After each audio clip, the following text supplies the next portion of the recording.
قسمت بہت الگ ہے ہر لحاظ سے۔ ایک گھر میں رہنے والے ایک والدین کے بچوں کی جو ہوتی ہے قسمت وہ ایک دوسرے سے بہت مختلف ہوتی ہے۔ ایک کی جو قسمت ہوتی ہے کبھی خدا نہ خواستہ وہ اتنی زیادہ نہیں اچھی ہوتی، دوسرے کی بہت اچھی ہوتی ہے۔ ایک ہی والدین کے بچوں میں سے سب کی قسمت ایک جیسی نہیں ہوتی، یہ اللہ تعالیٰ کی بہت بڑی قدرت ہے۔ اس کے بعد ہم بات کرتے ہیں وجود باری تعالیٰ کی جو عظیم علامت ہے وہ کیا ہے۔ اللہ تعالیٰ کی وجود کی ایک عظیم علامت نیند اور سچے خواب ہے۔ اللہ تعالیٰ جن کو خوشخبری سناتا ہے تو جب وہ انسان سوتا ہے تو اسے اس کے بارے میں کوئی نہ کوئی جو ہے وہ علامت اس کے دماغ میں آ جاتی ہے۔ اگر کچھ برا ہونے والا ہوتا ہے تو وہ تھوڑا سا اس کو ایک فیلنگ آ جاتی ہے، تو یہ اللہ تعالیٰ کی بہت عظیم علامت ہے اس کے ہونے کی۔ روح کی حقیقت، ذات باری تعالیٰ کے وجود کی دلیل روح ہے، جس کی حقیقت سوائے اللہ تعالیٰ کے کوئی نہیں جانتا کہ ہماری جسم جب روح سے پرواز کر جاتی ہے وہ کہاں جاتی ہے۔ اس کے بعد جسم انسانی، اللہ تعالیٰ کے وجود کی ایک عظیم دلائل یہ ہے کہ انسانی جسم ہے جو اس کو مختلف حواس جو اعصابی نظام ہے، عقل دیا، ہاضمہ دیا ہے، ہر لحاظ سے کہ وہ کس طرح سے زندگی گزار سکتا ہے۔ ایک انسان کے جسم میں کیا کیا چیزیں ہیں، کس کس طرح سے وہ کام کرتی ہیں، وہ سارا اللہ تعالیٰ کا ہی نظام ہے۔ تخلیق انسانی، اللہ تعالیٰ نے انسان کو جس طرح سے صرف ایک خون کے لوتھڑے سے پیدا کیا، تو یہ اللہ تعالیٰ کے وجود کی جو عظیم سے بھی عظیم تر مثال ہے وہ بن کر سامنے آتی ہے۔ مردہ زمین کو زندہ کرنا، ایسی بہت سی زمینیں ہیں خدا نہ خواستہ جن میں اناج اگتا ہے، اچانک سے ان میں اناج اگنا بند ہو جاتا ہے، اور وہ زمینیں جو کہ کئی سالوں سے بنجر پڑی ہوں وہاں پر خوشحالی آ جاتی ہے۔ یہ سب اللہ تعالیٰ کی قدرت ہے۔ جانوروں کی نسل میں برکت اور بے برکتی، یہ سارے نظام جو ہیں یہ صرف اللہ تعالیٰ کے ہی کرنے کے ہیں، ان کے علاوہ کوئی کچھ نہیں کر سکتا۔ قدرت کی رنگینیاں، ایک موسم کے بعد دوسرے موسم کا آنا، پھر دن اور رات کا آنا، کئی علاقوں میں صرف سردی کا ہونا، کئی علاقوں میں صرف گرمی کا ہونا، دنیا میں کسی جگہ پر پانی کا ہونا، اس سے ٹھنڈی ہوائیں آنا، یہ سارا اللہ تعالیٰ کی جو قدرت ہے اسے بیان کرتا ہے۔ انسانی فطرت کی گواہی کہ ایک انسان کی فطرت دوسرے انسان سے کس قدر جو ہے وہ الگ ہو سکتی ہے۔ اس کے لیے جو آپ لوگوں سے میں ایک مثال آپ لوگوں سے شیئر کرنا چاہوں، ہو سکتا ہے آپ نے پہلے یہ واقعہ سنا ہو۔ حضرت امام جعفر صادق رحمۃ اللہ علیہ کے روبرو ایک دوہریے نے وجود باری تعالیٰ کا انکار کیا، تو آپ صلی اللہ علیہ وآلہ وسلم نے اسے پوچھا، کیا تجھے سمندر میں سفر کرنے کا کبھی اتفاق ہوا ہے؟ اس نے جواب دیا ہاں۔ تو وہاں پر اس میں ایسی کیا بات ہے؟ اس نے کہا۔ آپ نے پوچھا، کیا تیرے ساتھ کوئی بھی بحری حادثہ پیش آیا؟ اس نے کہا ہاں، ایک مرتبہ ایسا ہوا کہ تیز طوفان چلے، ہوائیں چلیں، ہماری کشتی کے جو گچے تھے پرخچے تھے وہ اڑ گئے۔ اب نتیجہ یہ ہوا کہ کشتی پر سوار تمام جو مسافر تھے مداحوں سمیت وہ غرق ہو گئے، ڈوب گئے۔ اتفاق سے ایک تختہ میرے ہاتھ لگ گیا اور میں طوفانی موجوں کی تلاطم خیزیوں سے بچ کر ساحل تک پہنچنے میں کامیاب ہو گیا۔ آپ نے فرمایا، تو پہلے تو تمہارا اعتماد کشتی پر تھا، پھر ملاح پر تھا، پھر تختے پر رہا۔ فرض کرو کوئی ایک تختہ بھی تمہارے ہاتھ نہ لگتا تو بچنے کی صورت ہی نہ ہوتی، تو پھر تم کیا کرتے؟ پھر تم اپنی سلامتی کی توقع کیسے کر سکتے تھے؟ اس نے کہا ہاں، میں اپنی سلامتی کی توقع کر سکتا تھا۔ آپ نے پوچھا کیسے؟ اس نے کہا کہ فرمایا کہ تم اپنی توقع صرف اسے، تو وہ کچھ نہیں بولا۔ اس نے کہا کہ میں پھر کیا کر سکتا تھا؟ میں تو کچھ بھی نہیں کر سکتا تھا۔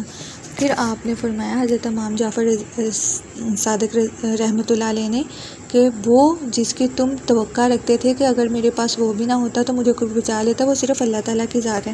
صرف اللہ تعالیٰ کی ذات ہی ہے جس نے تمہیں جو تھا وہ ساحل کے کنارے تک پہنچایا۔ اس کے بعد وہ اتنا زیادہ متاثر ہوا کہ وہ مسلمان ہو گیا۔ تو اب ہم بات کرتے ہیں کہ عقیدہ توحید کے انسانی زندگی پر کیا اثرات مرتب ہوتے ہیں۔ عقیدہ توحید ایک ایسا عقیدہ ہے جس کو اپنانے سے انسان نہ صرف اس دنیا میں بلکہ آخرت میں بھی کامیابی حاصل کر سکتا ہے، اپنے رب کے زیادہ قریب ہو سکتا ہے، اپنے رب کا قرب حاصل کر سکتا ہے۔ تو ہم اس کا پہلا پوائنٹ ڈسکس کریں گے کہ شرف و عظمت۔ ٹھیک ہے، اللہ تعالیٰ نے انسان کو اشرف المخلوقات بنایا ہے، لیکن یہ صرف اور صرف اسی وقت ممکن ہے جب انسان عقیدہ توحید پر سختی سے عمل کرے۔ اس کے تحت انسان صرف اللہ تعالیٰ کی ذات سے ڈرتا رہے، اللہ کی خوشنودی حاصل کرنے کے لیے اس کے آگے ہاتھ جوڑتا رہے، اور نہ ہی وہ خوفزدہ ہوتا ہے، پھر نہ ہی اس کا جو ضمیر ہے وہ بغیر مطمئن ہوئی رہتا ہے، وہ سمجھتا ہے کہ ایسا کرنے سے اللہ تعالیٰ کے ہاں اس کے درجات بلند ہوں گے۔ اللہ تعالیٰ کے ہاں جس شخص کو عزت اور مقام مل جاتا ہے، اس کے اندر خیر و شر کی پہچان کرنے کی جو صلاحیت ہے وہ پیدا ہوتی ہے، اور اس قسم کے انسان کے قریب محرومیاں، مایوسیاں نہیں آتی۔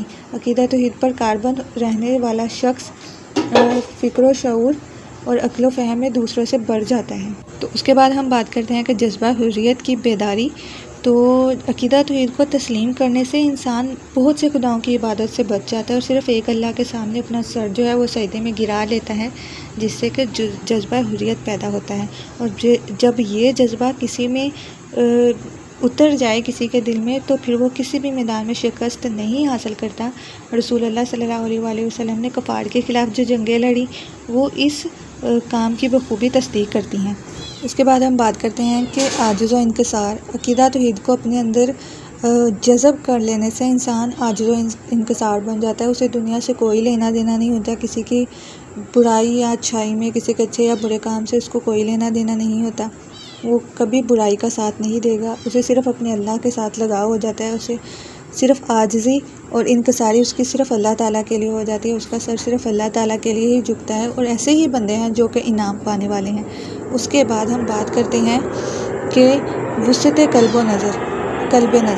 تو جو انسان عقیدہ آخرت پر یقین رکھ لیتا ہے، تو اس کا دل اور نظر میں وسعت پیدا ہو جاتی ہے، اس کا دیکھنے کا نظریہ بدل جاتا ہے، غلط اور صحیح میں اس کو تمیز آ جاتی ہے، کوئی ایسی چیز نہیں ہوتی کہ جو کہ بری ہو اور وہ اس میں حصہ لے۔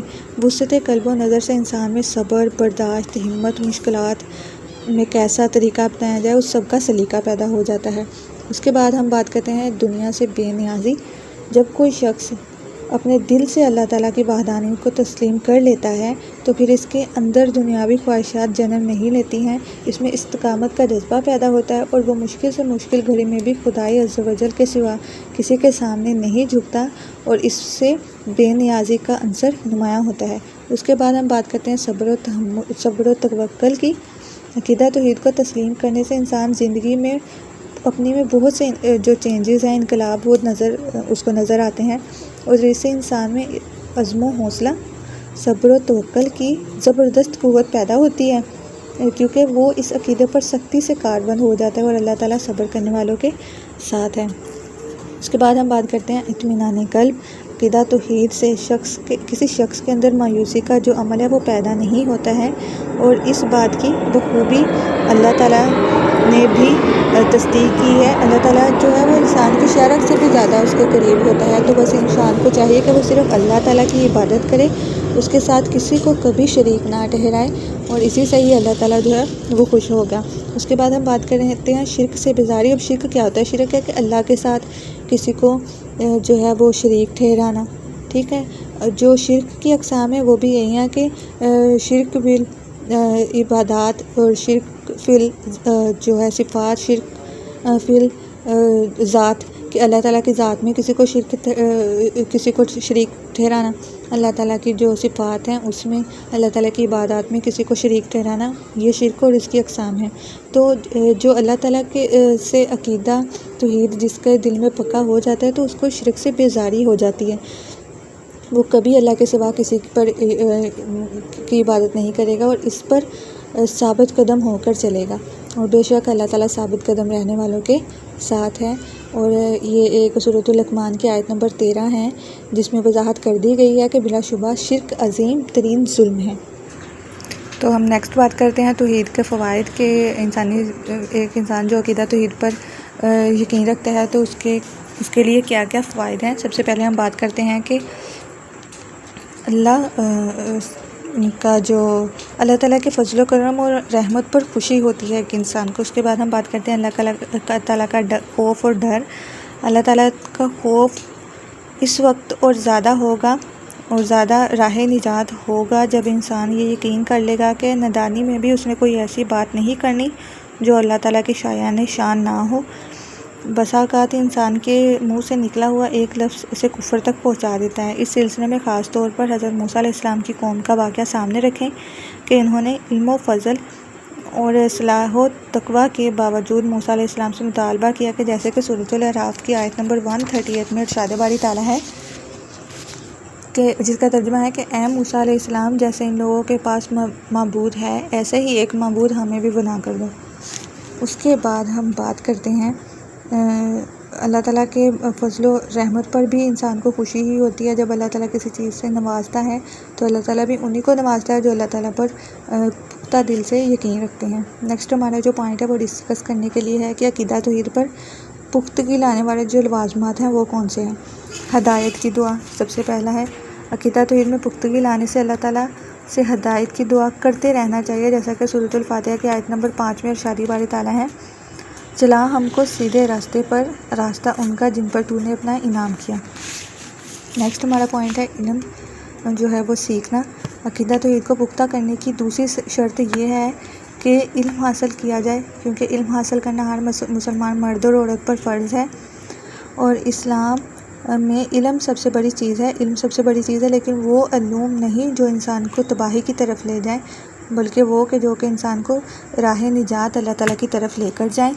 اس کے بعد ہے نیکسٹ پوائنٹ ہمارا تلاوت کلام پاک۔ انسان کو قرآن پاک کی تلاوت لازمی دن میں ایک بار کرنی چاہیے۔ ہر مسلمان جو کہ بلا ناغہ روزانہ قرآن پاک کی تلاوت کرتا ہے تو اس پر اس کا جو علم ہے وہ کھل کر سامنے آتا ہے۔ قرآن پاک کی تلاوت سے پہلے اس کو کچھ آداب ہے جن کا جاننا بہت ضروری ہے۔ سب سے جو امپورٹنٹ ہے وہ ہے کہ قرآن پاک کی تلاوت سے پہلے تعوذ اور تسمیہ پڑھنا۔ اس کے بعد ہے فضل الذکر۔ عبادات میں لازمی ہے کہ اللہ کے ذکر کو کثرت سے کیا جائے، کیونکہ اللہ تعالیٰ سورۃ المنافقون کی آیت نمبر 9 میں فرماتا ہے، اے مومنو، تم کو تمہارے مال اور تمہاری اولادیں تمہیں اللہ کے ذکر سے غافل نہ کر دیں، اور جو لوگ ایسا رویہ اپنائیں گے تو ان کے لیے خسارہ ہی خسارہ ہے۔ اس کے بعد جو ہمارا نیکسٹ ہے وہ ہے تدبر اور تفکر۔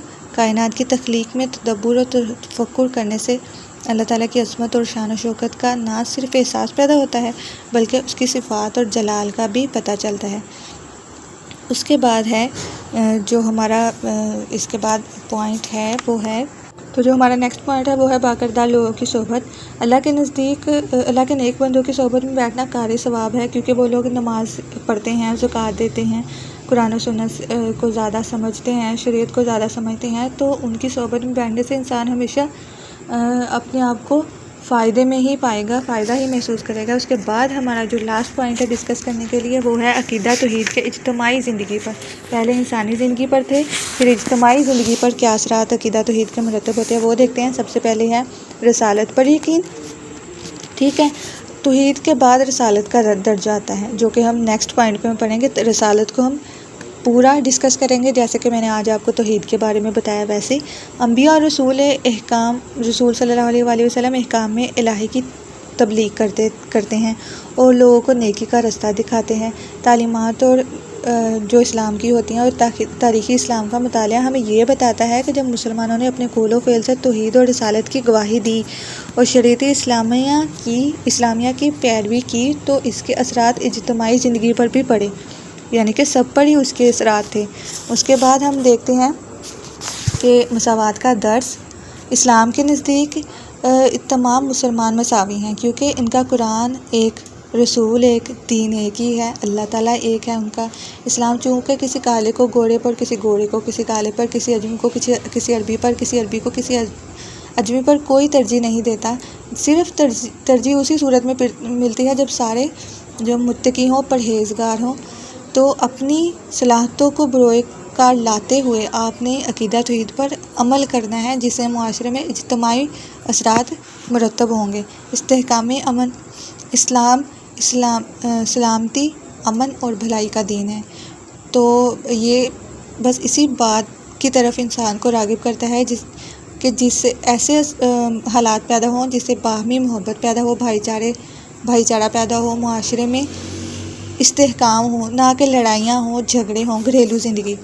گھریلو زندگی بھی ایک مختصر اجتماعی زندگی کا نام ہے اور اس سے بڑے بڑے معاشرے کی بنیاد پڑتی ہے۔ اس ماحول میں سب سے زیادہ مہر و محبت کی ضرورت ہوتی ہے۔ انسانی زندگی کے مختلف ادوار یہیں سے شروع ہو کر یہی ختم ہو جاتے ہیں۔ جب گھر کا ماحول خوش بختی اور آسائش و آرام والا ہوگا تو گھر والوں کی زندگی پر بھی قلبی لگاؤ، خلوص، سکون، اطمینان کا سایہ رہتا ہے۔ یعنی خاندانی افراد کے روحانی اور اخلاقی اقدار جتنے بھی مستحکم ہوں گے، اجتماعی جو زندگی بھی اتنی ہی سعادت اور خوش بختی کا باعث ہوگی۔ فکری اتحاد لاسٹ والا پوائنٹ ہے کہ انفرادی اور اجتماعی زندگی کے لیے جن اصولوں کی ضرورت ہوتی ہے ان میں فکری اتحاد کو بہت اہمیت حاصل ہے۔ سورۃ آل عمران میں فرمایا ہے اللہ تعالیٰ نے کہ بلا شبہ دین اللہ کے نزدیک صرف اسلام ہے، ان کے اللہ کا پسندیدہ دین صرف اسلام ہے، اور اہل کتاب نے جو اختلاف کیا نعوذ باللہ کہ اسلام کو باطل کہا، تو ایسی حالت کے بعد ان کو دلیل پہنچ چکی تھی محض ایک دوسرے سے بڑھنے کی کوشش کے سبب۔ ٹھیک ہے، انہوں نے ایک دوسرے کو برباد کر لیا۔ لاسٹ پہ ہم بات کرتے ہیں حاصل کلام کی۔ حاصل کلام لکھنا بہت ضروری ہے، جیسے کہ میں نے آپ کو بتایا تھا، اس کے الگ سے پوائنٹ ملتے ہیں۔ میں نے آپ کے حاصل کلام کے لیے لاسٹ پہ ایک چھوٹا سا جو شعر ہے وہ میں نے رکھا ہے، وہ آپ نے حاصل کلام میں لکھنا ہے، جس میں کہ آپ نے کوسچن میں جو پوائنٹ لکھے ہیں ان کو تھوڑا سا ڈسکرائب کرنا ہے، 5 سے 6 لائنوں کا پیراگراف بنا کے لاسٹ پہ آپ نے یہ والا جو شعر ہے وہ لکھنا ہے۔